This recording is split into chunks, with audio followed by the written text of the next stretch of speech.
Thanks for watching this video. I'm here with Ashlyn, who is a participant in the Boundaries and Consent Bootcamp. She's watched all the modules and she says she has some great feedback to share. And so I want to toss it over to her and say, Ashlyn, what did you think of the program? My life will never be the same after going through this program. Truly, honestly, that's just the bottom line. Going into it, I felt like, we're going to learn the things. You have an idea of what you think you're going to learn. We're going to learn how to say no when we don't want to have sex or when we don't want to hug. It just seems like a basic concept, like, yes, let's learn that. Let's get a grasp on it. I didn't realize there were so many steps, so many skills that came before that starting to learn how when you feel uncomfortable was something that I didn't have a grasp on. I've never had a grasp on that. So I live with anxiety. You know that, we've talked about that. And throughout my life, a lot of my relationships with people, like, I would inform them, I have anxiety. It's something I deal with. So often I was interacting with people that basically believed that my boundaries didn't exist because I was always uncomfortable. And I went into all of my relationships with friends, people, parents, teachers, adults, believing that, like, I had no say because I was diagnosed with anxiety. And after learning more about like the boundary types, about being a snow pine, I realized that it's less like I have anxiety, but it can be managed. But it was more that I had so many people in my life that didn't respect my boundaries that my anxiety was out of control. It was completely out of control, and I didn't have control in myself and in my surroundings and my feelings because everyone around me was just invalidating them. So a really big, like an important lesson to me that you taught was the stress blocks. Like, I felt like I had a grasp on that similarly with, like, oh, I need to get this done, I need to get this done, I need to get this done. But I never approached the stress blocks in a way of, which things can I do now that will literally take these off my shoulders and let me problem solve again. So there are moments when I'm starting to stress out or I'm starting to feel out of control. I can, like, feel my amygdala, like, literally kick in, where I'm like, start to disassociate and disconnect. And I'm like, okay, what things can I problem solve right now that can put me back in control? And it's helped me at work. It's helped me at events, with friends, with family, with projects, with every little thing that I do. And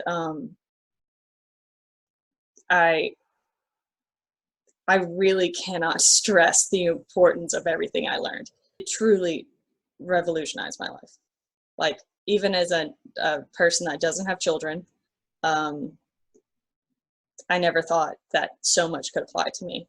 Oh, and one of my favorite lessons you taught, I applied it just like 2-3 days ago, and I would love to tell you about it real quick.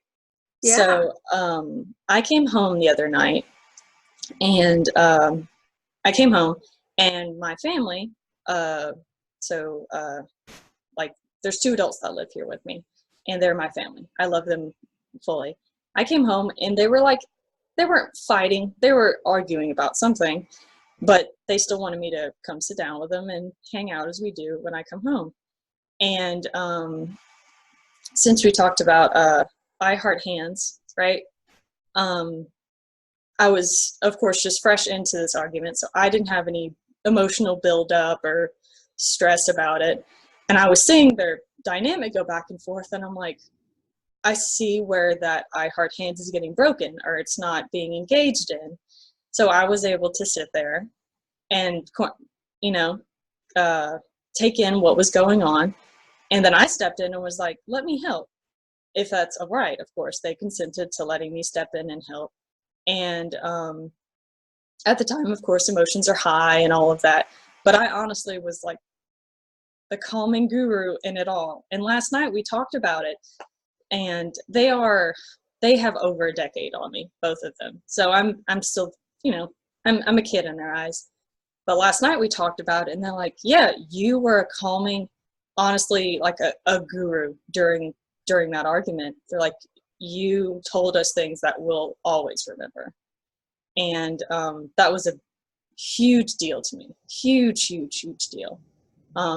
Another thing I really, really learned about that experience was they had actually apologized to me yesterday. They're like, so sorry you had to see that. And I'm like, I wouldn't undo it for anything. I got to see your body language when you were uncomfortable. I got to see your body language when you were uncomfortable. Like, you when you're defensive or when you're being attacking, and when you're defensive and being attacking. Like, you know, each is different. When you're being attacking, you express yourself differently. Defensive, close up, put your hands together, you know. And I got to see that in both of them. And that is, as someone who's now wanting to learn the vocabulary and learn, like, you know, the steps of conflict resolution in this kind of way, it was it's knowledge that's totally like priceless to me now. So I can see them when they're upset. I can notice those signs. And since I saw it so brightly and big, noticing as it's getting that direction is going to be so much easier. There's no playing. Like, if I ever come into the room and I can see them and know how they're feeling, just like that now that I've seen them on so many spectrums of being really happy or being sad or depressed or upset. And since then, I've been so much closer to them already. And they were able to read my body language, that if I was upset or uncomfortable in that situation, and learned about how I learn, with their body language. And it's, moving here has been a big emotional development period for me. So to be finishing the boot camp and then to come home and have this experience, and then be a person of like calming, of like a central point of resolution, in that was so satisfying. It was so satisfying and validating, and I wouldn't trade it for the world, you know? What do you think the impact would have been if you had had access to this material, had learned these kinds of things, 5 years ago, 10 years ago? Oh my gosh, I would be in an entirely different place of life, honestly. One of my biggest struggles ever in life was not understanding when my body was uncomfortable. Just baseline physical discomfort of not feeling, not listening to myself when I was hungry or thirsty or tired or any of these things. I understand some families, people like teach your kids good eating habits, good sleeping habits, good drinking water habits. Unfortunately, with the person that I grew up with, I inherited her eating disorders and many of her very unhealthy body self-care habits, I guess a way to say. And I truly didn't understand that was not normal until I started living with other people. So actually making that synaptic connection between I'm feeling weak, I'm feeling irritated, agitated, I can't focus, and understanding that I'm hungry, that was like, I didn't have that until I was in my 20s. So had I had something like this where it's just the basis of like listening to your body, I would be in a whole different place. Because that's always been a huge struggle for me. Huge, Well, thank you so much, Ashlyn. I feel like people have gotten a real window into what the big takeaways were for you around becoming more embodied, around learning how to clue in to body language, not just your own, but others, and about the actual conflict resolution piece, right? Where you're saying you're helping to mediate that argument and pointing things out to the adults that helped them resolve their argument, right? And gave them lessons to take away from it, things that they would never forget. And so that's all really fantastic to hear. I didn't know all of that. Is there anything else you wanted to add? I think, I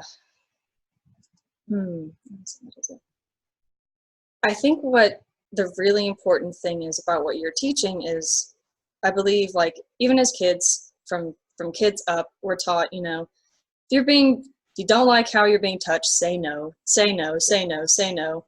As you're an adult, you're a college student, man's hitting on you, don't like it, say no, say no. It's very vague, you know, just, it doesn't work at all, because you're not connecting, like, the feelings of discomfort, of your boundaries being almost crossed, to action. It's not a reflex. It's not your social reflex, as if, you know, like, if someone's about to hit you, put your arm up, you protect yourself, or if you go to your basic reflexes. You need that social reflex, just as you would have a physical reflex. And for me, I didn't have that. So it was to have steps in place, a game plan of when I feel discomfort, that discomfort starting to happen, I have a map that's literally just in my head that I'm ready to follow, that I've already put into place multiple times.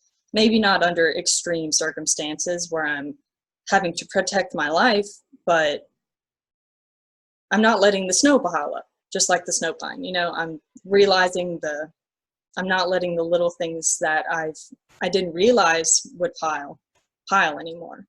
So the idea of taking these steps, these reflexes, and teaching it to a child, and protecting them, in building their world around these skills,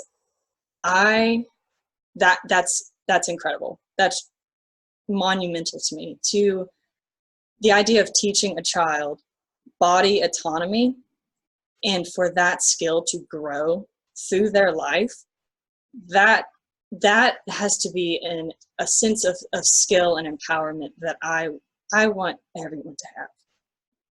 Like, I mean, I only have this much from this. Like, I just inherited this lesson into my life, and I already feel so much more in control, so much more empowered, so much safer in trusting myself and the ones around me.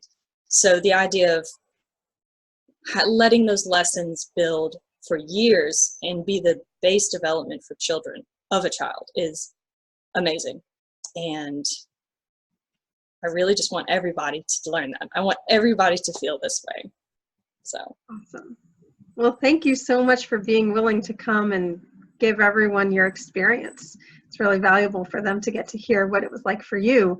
And it's really cool for me to hear how much this has impacted you, how it helps with something like anxiety, right? That was just a persistent feature in your life.